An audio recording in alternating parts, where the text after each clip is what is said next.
Ramai yang excited dengan Raya Haji. Tapi mereka lupa. Lupa pula nak cakap apa. Tapi dia orang lupa. Sebelum Raya Haji, ada 10 hari yang special di sisi Allah Ta'ala, yang mana amalan kecil akan dibalas dengan ganjaran yang besar. Kalau Ramadan hari itu kita tak sempat nak berubah, mungkin Zulhijjah kali ini Tuhan bagi peluang kedua untuk kita berubah.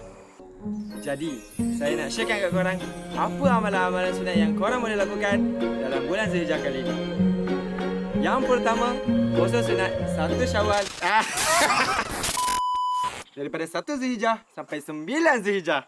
Ush, lamanya. Dalam tempohan puasa sunat 1 hingga 9 Zulhijjah, ada 1 hari yang korang jangan lepaskan. Yang mana kalau korang puasa pada hari tersebut, dosa korang akan terhapus selama 2 tahun. Iaitu pada hari Arafah tanggal 9 Zulhijjah. Jadi, bolehlah memasak kan? Ish korang ni. Yang terhapus tu dosa kecil. Dosa besar tetap korang kenakan taubat. Yang kedua, bagi korang yang melakukan ibadah korban, sunat bagi korang untuk tidak memotong segala bulu dan kuku korang. Jadi, untuk korang, buatlah semampu yang boleh.